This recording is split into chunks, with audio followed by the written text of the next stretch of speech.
Hey, Coach, so glad you found us. Couple things. First of all, subscribe. Please go over and do that. That will keep you updated with everything that we're doing. Second thing is go over and check out teachhoops.com for coaches who want to get better. If you want to put hardware in your basement, if you want to win more games, let me help you do that. I will give you my personal email address. We'll do one-on-one calls. We'll do office hours, less than $1 a day, 14-day free trial. Go over and check it out. Let's head off to the video. 3 state title? 3. 3. Lost a couple close ones, but yeah. So, we'll turn the floor over to Philip Peacock. Great, thank you. As I do this, I'm going to go through a bunch of different drills. I'm not going to tell a ton of stories. Coach has got a lot better stories than I do. But we were just talking about the 3-sport athlete. You know, I played volleyball in high school. I just took the boys volleyball job at Memorial. Not sure why my wife allowed me to do that, but I believe in 3-sport athletes. I think they're great. My rule is you're out for something in the fall. You're out for football, or now you're going to be out for volleyball. So they're going to have a choice. I'm going to give them a choice, but usually it was out for volleyball. And, you know, I think 3-sport athletes are extremely important because they're competitors. You know, Wesley, who's playing for the Portland Trailblazers right now, was an all-state soccer player.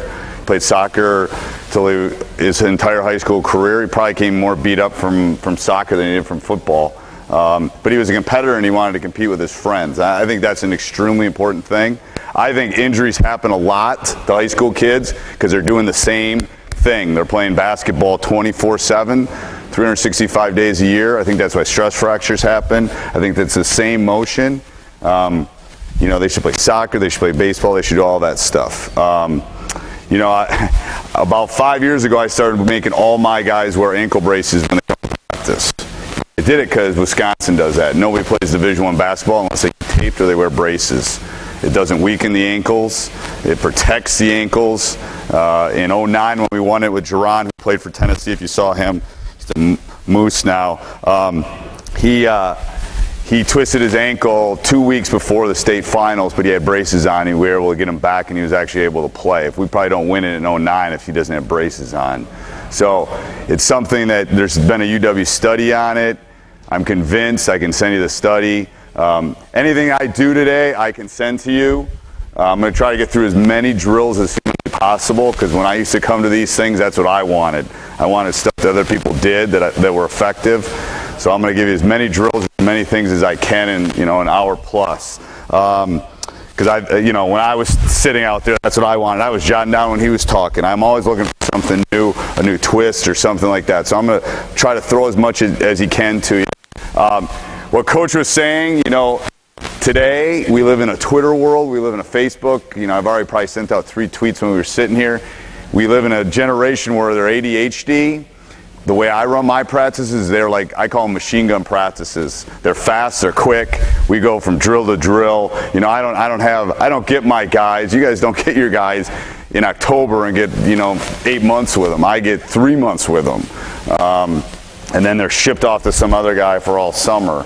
So, you know, we have things go very quick because their attention span is about right now. Things, we work on the fundamentals, work on the pivoting, we do all the stuff that Coach was just talking about, but we do it quickly. You know, if I think something's going bad, I leave it and I'll come back to it later in practice. I think that's extremely important. You know, you don't want to beat a dead dog. You know, you got to leave it alone and come back to it. You know, we live in that society now where everything's going to go really fast. So I'm going to give you some stuff that we do with our guys. I'm going to throw one new drill that I did at the end of the season. I'm going to get them loose because they've been standing around. I'm going to spend about 3 minutes doing something. I don't know about you, but when we go to opposing gyms, you know, the sophomore team will go into overtime, or they're going to decide they want to sweep the floor. And my guys are sitting out there and it's like caged animals. So I always have to do something with them for that 5 to 7 minutes to get them loose, get them ready. I'm actually going to revamp my whole warm-up. I haven't done that yet. But I want something quick, fast, that they can do in the hallway, they can do in a classroom, they can do anywhere. So we do all of these things. Take us 2-3 minutes to do it. So first thing, I'm going to have you guys with the ball. I want you to do lunges all the way to half court. Nice and slow. All right, so we'll go down a hallway like this. Go ahead. First group. And then as soon as they get 2 steps up, Again, I'm just trying to get them nice and loose. You know, we'll be in a hallway, it will be in a classroom, it will be wherever I can find an open space. If they have another gym, I'll do it there. Just nice and slow. All the way down. Get them loose. When they get to half court, stop. All right, next thing is you're going to take 2 steps forward, or 2 hops forward, 1 hop back, all the way with the ball above your head. All right, quick. This is going to be fast. Yep, 2 forward, 1 back. This is like most of my practices. 2 steps forward, 1 step back. Good. Quick, quick, quick, quick, quick. We should already be almost done with this. There you go. Faster. There you go.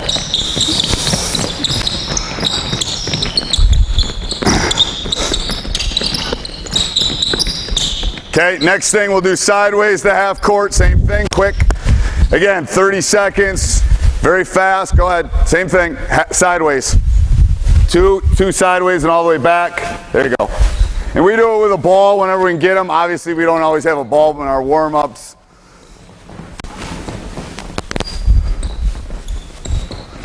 Quick, quick, quick. And again, I'm just trying to get them loose. I don't necessarily have a court to do this on, but you find a hallway. Every school has a hallway. You can do this in a hallway. All right, next thing we'll do is you guys spread out. We'll do squats. Just like they're doing squat with a bar, they'll do it with the ball. And then we'll do 10 squats. So everybody just kind of spread out.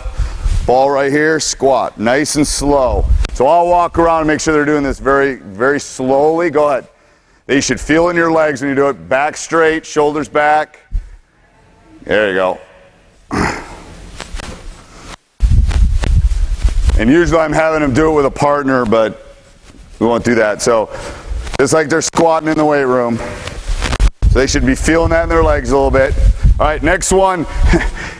Well, you guys can try this one at home. As you get older, this is hard. I do this one for ankles.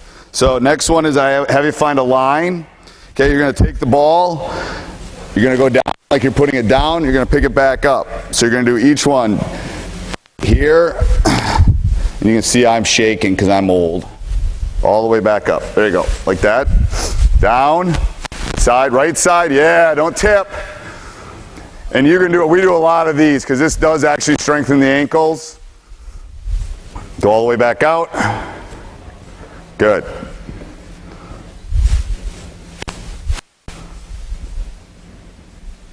Do each leg. Perfect. All right, next one is actually have them put it down. Okay, so they'll go down, they'll put it down, they'll come back up, and now they'll go pick it back up. So we'll just go one leg with that. So put the ball down, yep, go all the way down, put it down, come back up. Don't put that foot down though, and then go pick it back up. And you can even see, I mean, they're a lot younger than you and I are. Other things you can do with this, you can have them close their eyes, okay? Do the same thing and close their eyes and try to do it. They'll probably tip over if they do it. You can put weights on. If you're doing it at practice, put a weight out here, get them off balance, and come back up. Okay, so we're just trying to work that, strengthen that. My son's godfather's a trainer, so we had ankle issues early in my career. We just wanted to strengthen those.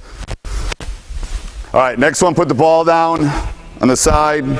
We won't do this one with the ball. Don't trip on this one. All right, now what we're going to do is we're going to do jumps. All right? And again, we're doing this in a hallway usually when we're warming up. Go all the way around once. Ready? Go.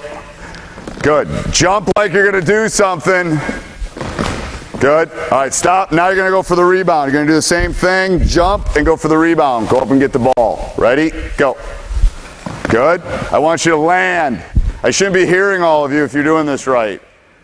There you go. Good. All right. Now I want you to go as high as you can, 90 degrees. As high as you can. So you're not doing this for speed. You're going as high as you can. Again, we're just trying to loosen them up. Go ahead. Quit. Good. All right. Then a fun one I do with my little guys is see how far you can go around. I had somebody in my AU team go over 500. So this would be 360 if I went all the way around. See how many times you can spin all the way around. Ready? Go. You should all be able to go around at least once. There you go. Don't fall. This is a little bit harder in the hallway, but it's good. All All right, excellent. So again, 2 minutes in the hallway. We do some ball handling stuff. You know, what Coach was talking about, I'm a math teacher by profession, that 2-ball stuff, we do that at least twice a week. You're working both hands. So we do everything you can do with 1 ball, you can do with 2. So all that 2-ball stuff, we do that, you know, at least twice a week. You know, especially for my big guys, I think it's extremely important for them to be able to handle the ball. All right, so I need 3 guys that have. Hey, Coach, so glad you enjoyed the video. Subscribe and like before you leave. And also go over and check out teachhoops.com for coaches who want to get better. It's got everything and a roadmap for you to become a better basketball coach. So go over and check it out. And let's head back to the next video, wherever that would be.